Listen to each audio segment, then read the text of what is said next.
शाळेचं शिफ्टिंग आज होणारच असा रणवीर राजांचा हुकूम आहे। ही इमारत अनसेफ डिक्लेअर केल्यापासून त्यांना मुलांची काळजी वाटते म्हणून हा पर्याय। माझ्या गैरहजेरीत तुमच्या राजेश शिर्केंना हुकूम सोडावासा वाटतो काय? पण लक्षात ठेव, आता मी आलोय। सर, तुम्ही आल्यानं शाळेची अनसेफ असलेली इमारत मजबूत थोडीच होणार आहे। कोण म्हणतो ही इमारत अनसेफ आहे म्हणून? या इमारतीची खात्री जेवढी मी देऊ शकतो तेवढे तुमचे राजेश शिर्के देऊ शकत नाहीत। खरं तर या इमारतीची अडचण आहे तुझ्या राजेश शिर्केला, म्हणून ती अनसेफ आहे नाही का? तुझ्या त्या राजेश शिर्केला सांग की मुलांची काळजी घेण्यापेक्षा स्वतःची काळजी घे। डीवी सर, आज तुम्ही तर कितीही बोललात तरी त्याचा काहीही उपयोग होणार नाही, कारण आम्ही हुकमाचे ताबेदार आहोत। जो हुकूम आहे तो पाळणं आमचं कर्तव्य आहे। इथं तेच घडेल जे रणवीर राजांना अपेक्षित आहे। मग मी तुझ्याशी इतक्या वेळ कशाला बोलण्यात वेळ घालवला? रणवीर राजेश शिर्केला फोन लाव, फोन लाव।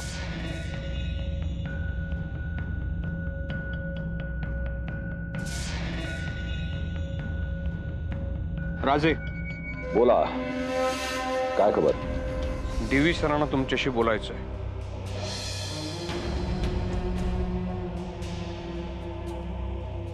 रणवीर, टीव्ही देशमुख बोलतोय।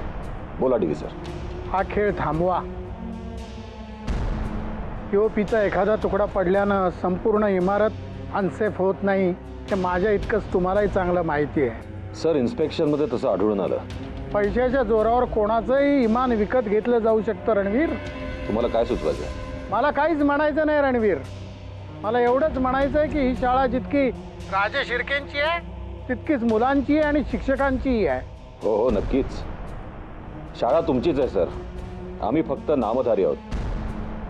आणि हा निर्णय घेण्यामागे आमचा काही आकस नव्हता, केवळ मुलांच्या सुरक्षिततेचा प्रश्न होता। आणि फक्त तुम्ही इथे नव्हता म्हणून आम्हाला कटू निर्णय घ्यावा लागला। आता मी आलोय, तुम्ही दाखवलेल्या शाळेच्या काळजीपोटी धन्यवाद। आता शाळेची सगळी जबाबदारी माझी आहे। ठीक आहे सर, तुम्ही आलात, आम्ही आमच्या जबाबदारीतून मोकळे झालो।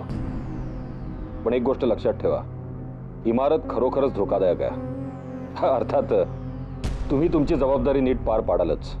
हेच फक्त तुमच्या इमानदार सेवकाला सांगा।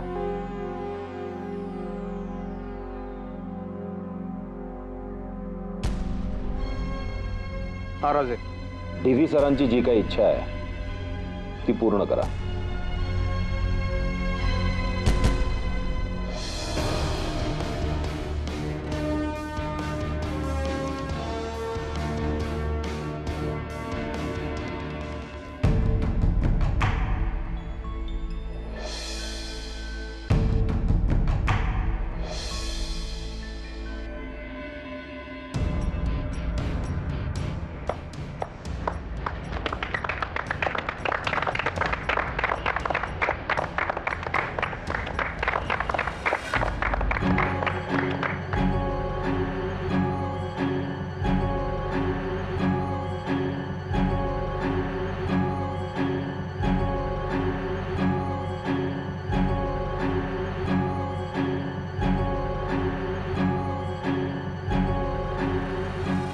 गोष्ट सुरळीत होत नाही। गोष्ट यासाहेब, हा डीव्ही नेमका त्याच वेळेस शाळेत कसा पोहोचला आणि शाळेचं शिफ्टिंग थांबवलं त्यांनी? कोण आहे हा डीव्ही भैया? कोण आहे? आम्हाला एक कळत नाहीये, शाळा आपली, इन्स्पेक्शनचे रिपोर्ट आपल्या बाजूनी आणि शाळेचे निर्णय थांबवणारा हा?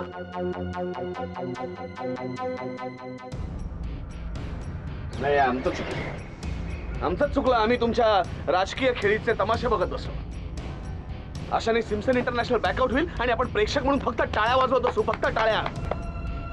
तुम्ही प्रत्येक बाबतीत निराशावादी दृष्टिकोन का बाळगता आदित्यराज? तुम्हाला त्या शाळेच्या इमारतीमध्ये नेहमी मॉल दिसतो, आम्हाला त्या इमारतीखाली टीव्हीचं पुरलेलं प्रेत दिसतं।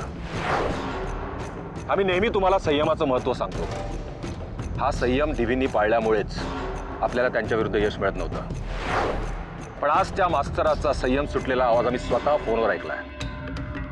शाळा शिफ्ट न करण्याचा निर्णय घेऊन त्यांनी स्वतःच इमारतीला सुरुंग लावलेला.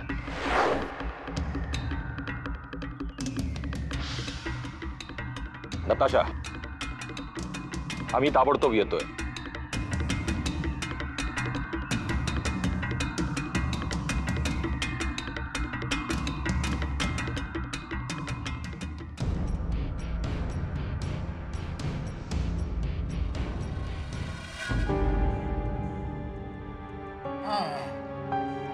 तर मित्रांनो, संकट तर नेहमीच येत असतात, पण यावेळेचं संकट थोडं गंभीर होतं, वेगळं होतं. तुमच्या आणि शाळेच्या अस्तित्वाचाच प्रश्न होता, पण नेहमीसारखं तुम्ही सगळ्यांनी सहकार्य केलं आणि आपली शाळा वाचली. आम्ही सहकार्य केलं कारण आम्ही जर सहकार्य केलं नसतो तर तुम्ही आम्हाला राजेश शिर्केंच्या पक्षातले समजलं असतात. काय बरोबर की नाही? आपली शाळा नव्यानं सुरू झाली याचा आनंद तुमच्या चेहऱ्यावर आणि बोलण्यात दिसत नाही. आनंद झालाय ना सर, पण शाळेची इमारत अनसेफ आहे हे विसरता येत नाही. शिक्षकांना वर्गात जायला भीती वाटते. ज्यांना वर्गावर जाण्याची भीती वाटत असेल त्या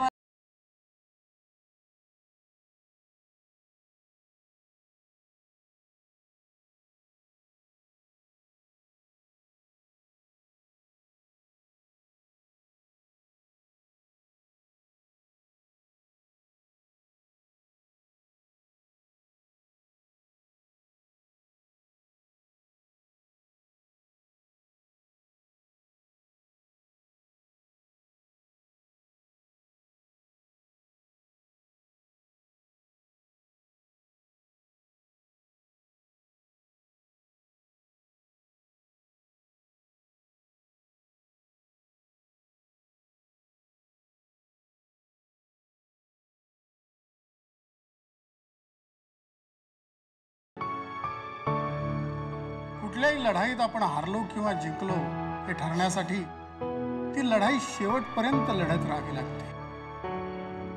माझ्या अपरोक्ष तू ही लढाई लढलीस म्हणून आज आपण जिंकलो. I am proud of you.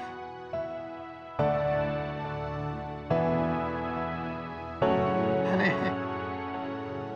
ये.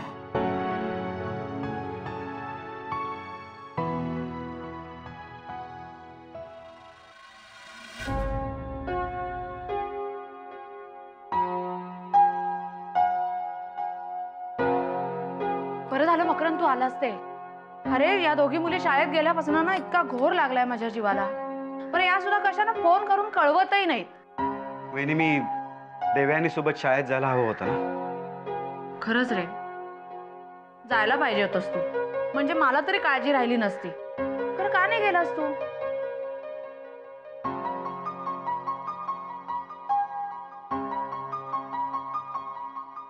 अभिलाषा काही बोलली का?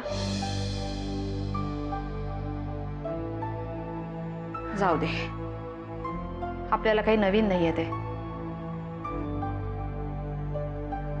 तू नको मनाला लावून घेऊस. वहिनी, खूप त्रास होतो अभिलाषाच्या अशा विक्षिप्त वागण्याचा.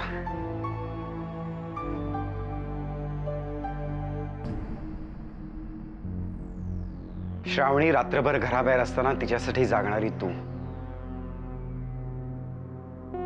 आणि देवयानी सोबत मी शाळेत निघालेलो असताना मला दारातच अडवणारी अभिलाषा.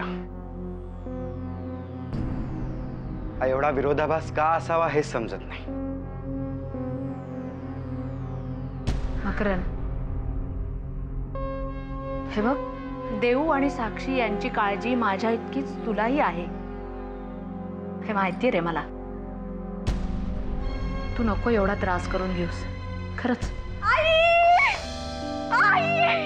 साक्षी, अगं आई, काय करतेस? काय झालं? काय शाळेचं शिफ्टिंग थांबलं? काय सांगतेस काय? अगं पण म्हणजे नेमकं काय झालं? काय झालं? आई, असं समज की फिल्मचा क्लायमॅक्स सुरू आहे.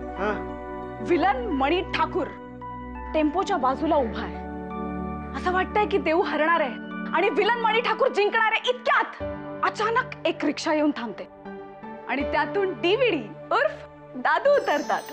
बाबा आले. पूर्ण स्टोरी तर ऐकून घे. मग सांग ना पटपट. दादू रिक्षातनं उतरले आणि सरळ पुढे आले. त्यानंतर त्या मणी ठाकूरच्या साटकन कानाखाली वाजवली आणि अगं ऐक, हे बघ, पण आता देऊ कुठे आहे आणि बाबा कुठे जाता? बाबा ये माझ्या मागोमाग, चलो. वहिनी ये पटकन. बाबा बाबा तुम्ही अचानक शाळेचं प्रकरण तुम्हाला कोणी सांगितलं? कुणी नाही, माझा शोध संपला आणि मी परत आलो. बाबा, ही काय अवस्था करून घेतली स्वतःची? पण शेवटी तुम्हीच जिंकलात. हं, साक्षीने सगळं सांगितलं आम्हाला. बाबा अभिनंदन. मकरंद, खरं म्हणजे मला हार आणि जीत यातला फरकच कळेना असा झाला. चल, तुझं काय चाललंय का? मग बघ ना, विक्रम फोनच नाही उचलत आहे माझा. आमचं कॅटलॉग शूट होतं ते पण कॅन्सल झालं. काय चाललंय ना काहीच कळत नाहीये. तुझा फोन यापुढे विक्रमादित्य कधीच उचलणार नाही. मग काय बोलतेस तू? खरं तेच सांगते. तुझं करिअर बर्बाद करून शाळा वाचली म्हणून जल्लोष करतायत. त्यात तुझा बाप पण आहे. हे बघ मॉम, विक्रम फक्त माझा आहे आणि माझ्यात आणि विक्रम मध्ये कुणी याचा प्रयत्न केला ना तर मी आता विक्रमादित्य तुला ओळख सुद्धा दाखवणार नाही. आणि काय त्याने ओळख दाखवावी? तुझ्या दादूनी एवढा त्रास देऊन सुद्धा त्याने तुझं करिअर घडवलं. आणखीन एखादा माणूस काय करू शकतो? कधी ना कधी त्याच्याही मनात येणारच की तू सुद्धा श्रावणी देशमुख आहेस.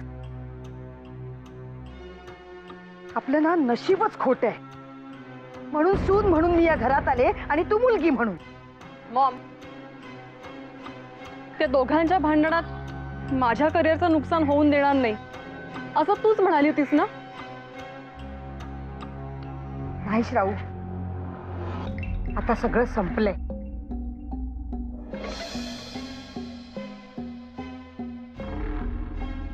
मॉम, विक्रम फक्त माझा आहे आणि तो फक्त माझाच राहणार आहे. त्यासाठी मी वाटेल ते करायला तयार आहे.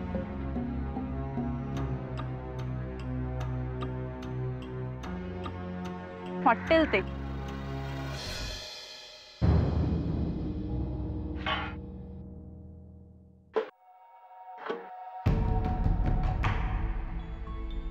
श्रावणी, तू अजून जागीच आहेस? स्वतः माझी झोप उडवून वर मला जागी आहेस का असं विचारतेस? तू मला मॉडेलिंगसाठी 40,000 रुपये दिले होतेस ना? Blank cheque. ह्याच्यावरती हवी तेवढी अमाऊंट घाल. सगळं व्याज बीज पण घे. हा, घेऊन टाकी. काहीतरी काय बडबडतेस श्रावणी? अगं, मी तुझ्याकडे कधी पैसे परत मागितलेत का? तू मागितले नाहीस ना, तरी मला कुणाचं कर्ज ठेवायला आवडत नाही. आणि हो, तू मला पैसे दिलेस म्हणून मी मॉडेल झाले असा तर गैरसमज प्लीजच करून घेऊ नकोस काय. हे सगळं माझ्या टॅलेंटमुळे शक्य झालंय आणि फक्त राजेश शिर्केंचा प्रोजेक्ट तुझ्यामुळे माझ्या हातून जाणार आहे. मी काय केलंय? राजेश शिर्केंबरोबर भांडण. तुमच्या या भांडणामुळे विक्रमादित्य माझा फोन नाही उचलते, त्यामुळे माझं कॅटलॉग शूटही कॅन्सल झालं. प्लीज हे भांडण थांबवा आता. दादू तुझं ऐकतात ना? तू त्यांना सांग, समजव त्यांना. आणि या सगळ्यासाठी हवं तर वेगळा चेक देते मी तुला. श्रावणी, तुझा काहीतरी गैरसमज होतोय. नाही नाही नाही, अजिबात नाही. मी तुम्हा सगळ्यांना खूप छान ओळखून आहे. रणवीर राजेश शिर्केंना भेटण्याच्या निमित्ताने तू माझा पाठलाग करत होतीस हे तर खरं आहे ना? नाहीतर बाबांना तू माझ्याबद्दल उलट सुलट काही सांगितलं नसतंस. हे बघ श्रावणी, तुझ्या भल्यासाठीच सांगितलं मी हे सगळं. विक्रमादित्यबद्दल तुला सावध करणं. एक मिनिट, विक्रमादित्यबद्दल तुला काय माहिती आहे? आणि माझ्या भल्या बुऱ्याचा विचार करण्यापेक्षा स्वतःचा विचार कर. स्वप्न बघ, स्वप्न, खूप मोठी स्वप्न, माझ्यासारखी.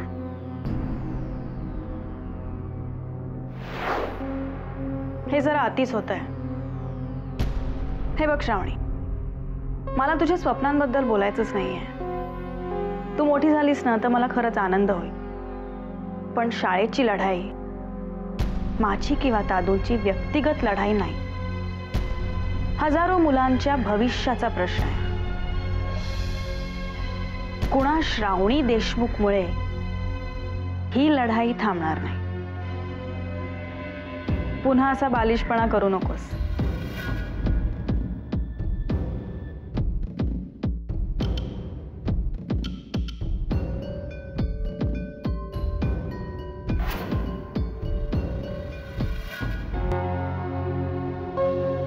काय करतेस? काही नाही हो, अमोलचे कपडे जरा आवरून ठेवते. अभिलाषा, या सुट्टीत अमोलला पाचगणीहून आणायला मी स्वतः जाणार. काय माझ्याही कॉलेजला सुट्टी आहेच. अमोल इकडे आला ना की मस्तपैकी कुठेतरी भटकायला जाऊया. अर्थात घरच्यांनाही सगळ्यांना त्याला पाहायची उत्सुकता आहेच. घरच्यांबरोबर राहायला तर त्यालाही बरं वाटेल ना. अरे वा, म्हणजे सगळं प्लॅनिंग झालेलं दिसतंय. हो तर अमोल आला ना की या सुट्टीमध्ये काय काय करायचं हे सगळं ठरवून ठेवलंय मी. तुमचं ठरवलेलं तुमच्या जवळच ठेवा, कारण अमोल या सुट्टीमध्ये घरी येणार नाही.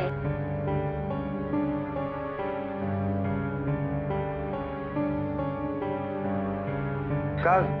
काय प्रॉब्लेम आहे? माझं आणि श्रावणीचं आधीच ठरलंय ना. आम्ही दोघी पाचगणीला जाणार, तिथून अमोलला घेणार आणि मग परस्पर महाबळेश्वरला जाणार.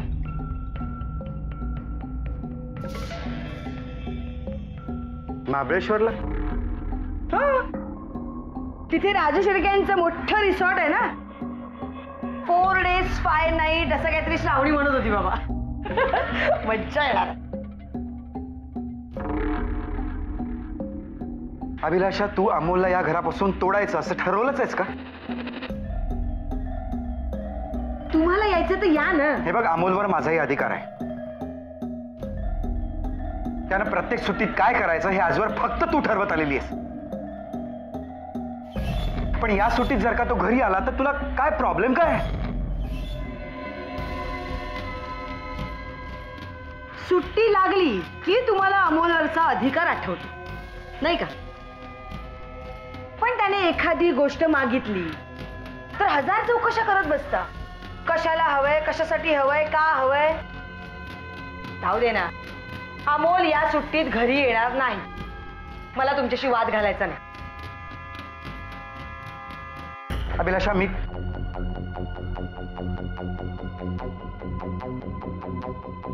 माझा निर्णय पक्का आहे.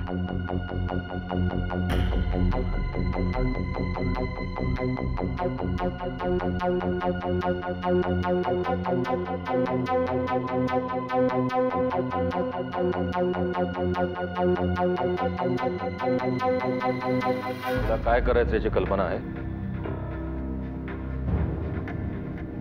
I know my job. Don't worry. जोखीम मोठी आहे. काम सावधपणे व्हायला हवं.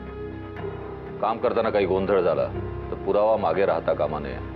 नताशा बेसिक चुका कधीच करत नाही. That's good. आमची सगळ्यात विश्वासातली आणि जवळची व्यक्ती म्हणून आम्ही तुमची निवड केली. तुझ्या या प्लॅनमध्ये मणी ठाकूर तुझ्या बरोबर असतील. जास्तीत जास्त मुलं. येस, तुम्ही निश्चिंत राहा.